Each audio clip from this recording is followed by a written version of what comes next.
Que el Señor te bendiga en esta hora. Damos gracias al Señor porque estamos avanzando en nuestro estudio del libro de los Proverbios. Hoy nos corresponde hablar acerca del Proverbios capítulo 29, que es este grupo de proverbios que fueron copiados por los varones de Ezequías, proverbios de Salomón que nos ayudan en la vida práctica para poder aplicar lo que es la sabiduría a nuestro día a día. Este Proverbios capítulo 29 nos va a hablar acerca de lo que es el gobierno del corazón, el liderazgo, la disciplina, la justicia y el temor del Señor. Como cada uno de los proverbios que hemos estudiado, que nos han llevado acerca a que la verdadera sabiduría viene del Señor. Cuando nosotros tememos al Señor, desde allí comienza lo que es la sabiduría.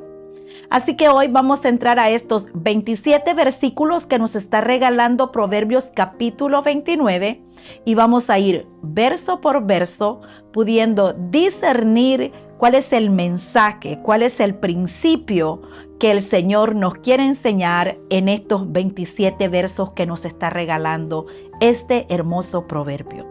Así que hoy vamos a empezar con el verso número 1 y el texto dice: el hombre que reprendido endurece la cerviz, de repente será quebrantado y no habrá para él medicina. Cuando el texto está diciendo endurecer la cerviz, se refiere a aquel animal que no acepta el yugo, aquel animal que se pone duro y que no acepta que haya yugo sobre su vida. Muchas veces en nosotros existe esa resistencia continua a la corrección divina y también a la corrección humana.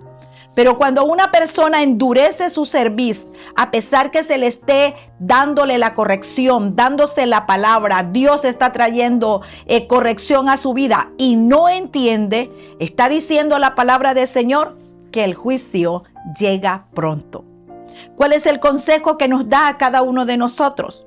Cuando somos corregidos, tengamos un corazón dócil para que sea el Señor glorificándose en nuestras vidas y no lleguemos a situaciones más extremas. Cuando Dios nos está corrigiendo, tengamos ese corazón listo para obedecer. Es que aceptar la corrección a tiempo evita ruinas mayores, porque recuerda que Dios al que ama, lo corrige. En el verso número 2 dice: cuando los justos dominan, los pueblos se alegran, mas cuando domina el impío, el pueblo gime. El liderazgo justo lo que trae es gozo, trae bendición. Pero cuando el impío llega, dice la palabra del Señor que esta lo que trae es opresión. Nosotros debemos de saber que los gobiernos, tanto en el mundo secular como en la iglesia, los padres de familias, todos los que estamos en autoridad, debemos de caminar en la justicia verdadera del Señor para aplicar nuestro liderazgo en el área donde el Señor nos ha colocado. Oremos por nuestros líderes y seamos justos también cada uno de nosotros con las personas que están a nuestro alrededor. En el verso número 3 dice que el hombre que ama la sabiduría alegra a su padre, mas el que frecuenta rameras perderá los bienes. Y aquí está hablando de este contraste acerca de lo que es la sabiduría y el libertinaje. Es que aquella persona que es inmoral, todo lo que trae a su casa y a su familia es ruina y trae a la misma vez decadencia económica. La sabiduría del Señor honra a la familia, pero el pecado siempre cobrará una factura. El hombre que teme al Señor, el hombre que es sabio, honra el pacto matrimonial y no se anda acostando con rameras, no se acuesta con cualquier mujer que le aparece en el camino, porque es sabio, porque se aparta del mal. En el verso 4 dice Proverbios: el rey con el juicio afirma la tierra, mas el que exige presentes la destruye. Hablando de presentes, habla acerca de soborno. La corrupción destruye la estabilidad social. ¿Cuánta gente a través de los sobornos muchas veces quiere lograr alcanzar? Pero la palabra del Señor nos habla que es la justicia la que sostiene las comunidades. Pero toda una sociedad donde se va con la injusticia, con el soborno, con la corrupción, es una comunidad que cae. Países enteros han caído a causa de los sobornos. Iglesias completas también han caído a causa de vivir ese tipo de vida que no le agrada al Señor. En el verso 5 dice, el hombre que lisonjea a su prójimo red tiende delante de sus pasos. La lisonja es engaño. La palabra lisonja quiere decir adular muchas veces, decir cosas bonitas a alguien, pero todo es para querer congraciarse. Por eso dice que el hombre que lisonjea a su prójimo red tiende delante de sus pasos. Porque la lisonja es engaño disfrazado de elogio. Porque lo que busca a través de la lisonja es manipular. Nosotros tenemos que aprender a hablar con amor y no con halagos interesados. Cuidemos nuestra boca de andar haciendo halagos para querer alcanzar beneficio de las personas. En el verso 6 dice, en la transgresión del hombre malo hay lazo, pero el justo cantará y se alegrará. Recuerda que el pecado es una trampa. La justicia produce libertad y produce gozo. La obediencia es la que libera, pero el pecado es el que esclaviza. Así que la transgresión del hombre todo lo que va a hacer es que le va a tender lazos, porque eso es lo que hace el pecado en nuestra vida. Nos esclaviza y la consecuencia al final es la muerte. En el verso 7 dice, conoce el justo la causa de los pobres, mas el impío no entiende sabiduría. El justo se interesa por ser justo en cuanto a la justicia social, pero el impío es indiferente. Es que la fe verdadera se refleja con compasión en los necesitados. En el verso 8 dice que los hombres escarnecedores ponen la ciudad en llamas, mas los sabios apartan la ira. Los burladores siempre van a provocar conflictos, pero los sabios son aquellos que llevan la paz, son pacificadores, como dice el Evangelio de Mateo. Recuerda que nosotros debemos de ser constructores de paz y no andar haciendo incendios de conflictos alrededor nuestro. En el verso 9 dice que si el sabio contendiere con el necio, que se enoje o que se ría, no tendrá reposo. Discutir con necios, hermanos, eso es totalmente inútil. Eso no busca verdad.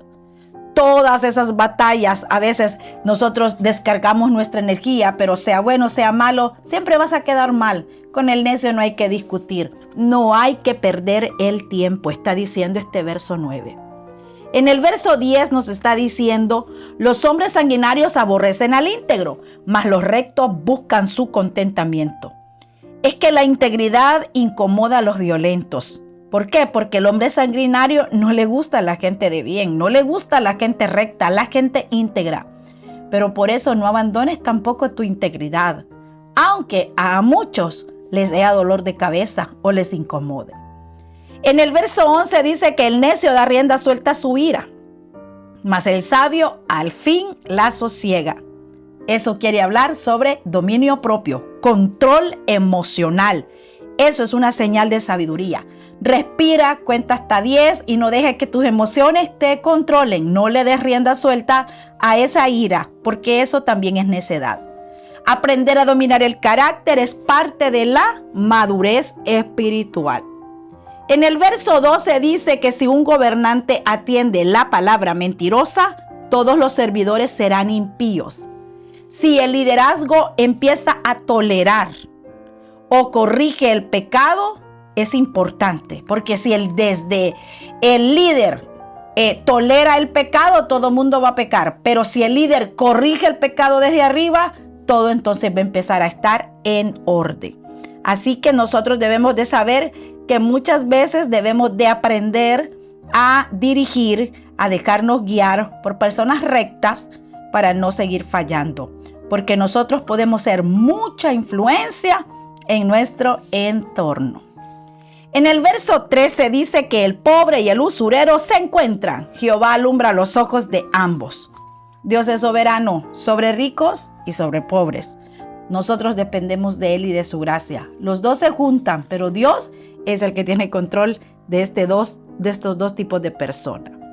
En el verso 14 dice que el rey que juzga con verdad a los pobres, su trono será firme para siempre. La justicia con los débiles garantiza estabilidad. Trata con equidad a quienes no se pueden defender. No te aproveches de nadie, sino que cuida la manera en cómo tú gobiernas los que están cerca de ti. En el verso 15 dice que la vara y la corrección dan sabiduría. Al muchacho consentido avergonzará a su madre. Claro que sí, una disciplina equilibrada lo que va a traer es un carácter sólido. El amor verdadero también corrige. Así que muchas veces el muchacho todo lo que necesita es que se le corrija, porque el niño consentido terminará avergonzando a los padres. En el verso 16 dice, cuando los impíos son muchos, mucha es la transgresión, mas los justos verán la caída de ellos. Es que el mal puede multiplicarse, pero ¿sabes qué? No va a prevalecer.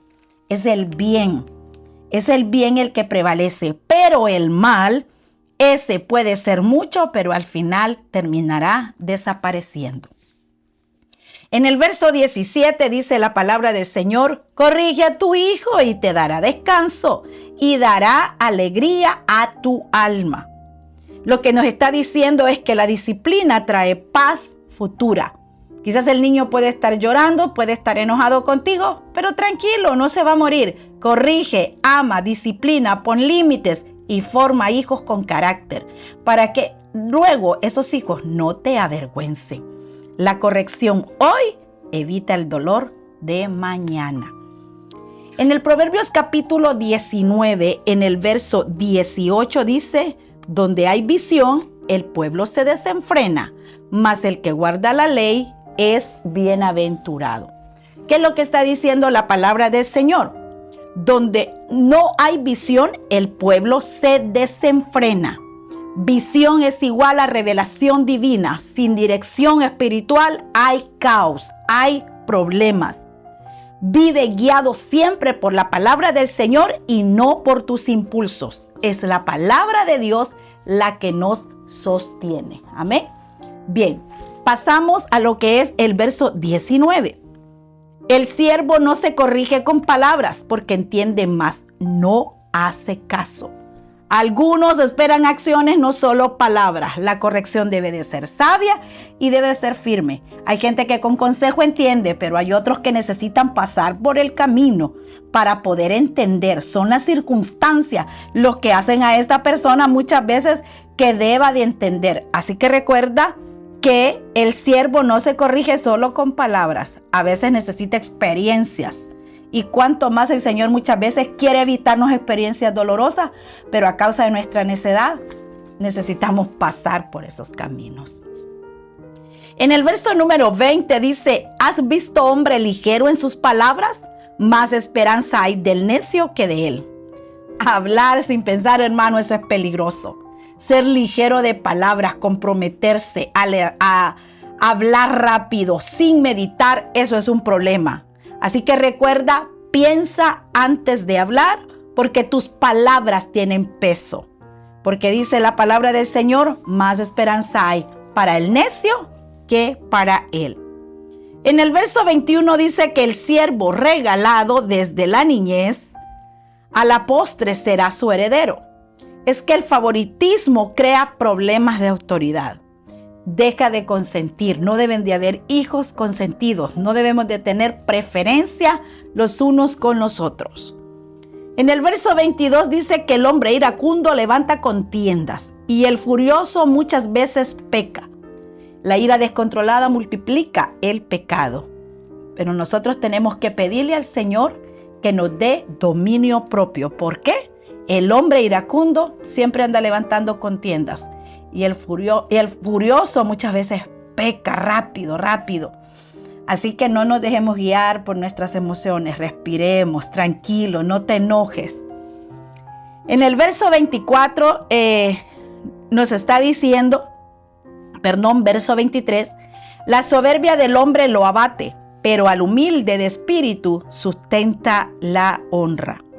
El principio espiritual que nos está hablando aquí es que muchas veces el orgullo todo lo que hace es caer, que el hombre caiga. Pero cuando hay humildad, Dios exalta al humilde. La verdadera honra nace cuando somos humildes, no cuando somos orgullosos, porque la misma soberbia está abatiendo, trayéndole problemas a esa misma persona orgullosa y muchas veces altanera. En el verso 24 dice que el que es compañero de ladrón aborrece su propia alma. Oye la maldición y no lo denuncia. Y está hablando de complicidad de pecado, de asociaciones, de personas con las que nosotros nos unimos, gente con la que nosotros muchas veces hacemos amistad, compañerismo, o nosotros hacemos nuestros amigos, nuestros íntimos, pero gente que no es de bien. Esas personas dice que lo único que van a traer a nuestra vida muchas veces es que van a traer problemas. Y asimismo no ama su alma aquella persona que se junta con este tipo de personas que traen problemas. Así que recuerda, no participes ni calles ante el mal. Apártate de toda persona que te pueda contaminar. En el Proverbios 29:25 dice que el temor del hombre pondrá lazo, mas el que confía en Jehová será exaltado. Vivir para agradar a otros esclaviza. O sea, hay gente que le tiene miedo a otra gente. Hay gente que le tiene pavor a otros. No te dejes enlazar por nadie. No te dejes atar. Que la gente no te ate con sus palabras, con sus manipulaciones, sino que nosotros debemos de aprender a confiar en el Señor, porque es Dios el que nos ayuda en medio de toda adversidad. Cuánta gente tóxica, cuánta gente manipuladora, cuánta gente que quiere tener subordinados a otros a causa del orgullo que está en su corazón. Y muchas veces nosotros tenemos el error que permitimos que esta gente tome autoridad sobre nuestras vidas. En el verso 26 dice, muchos buscan el favor del príncipe, mas de Jehová viene el juicio de cada uno. La verdadera justicia siempre viene de Dios y no viene del ser humano. Buscar a Dios siempre, agradarlo a Él antes de agradar a los hombres. No es buscar el favor de los hombres, hay que buscar el favor del Señor. Y en el verso 27 dice, abominación son a los justos los hombres inicuos, y abominación son a los impíos los de camino recto. Es que no se pueden llevar bien el justo con el impío. ¿Por qué? Son dos caminos opuestos, dos valores irreconciliables. No te sorprendas si el mundo te rechaza a causa de tu rectitud. Es que el mundo no te va a amar cuando tú camines en la verdad, en el temor, en la justicia, en la sabiduría de Dios. Claro que no nos van a amar, claro que no nos van a querer, porque son dos caminos totalmente opuestos.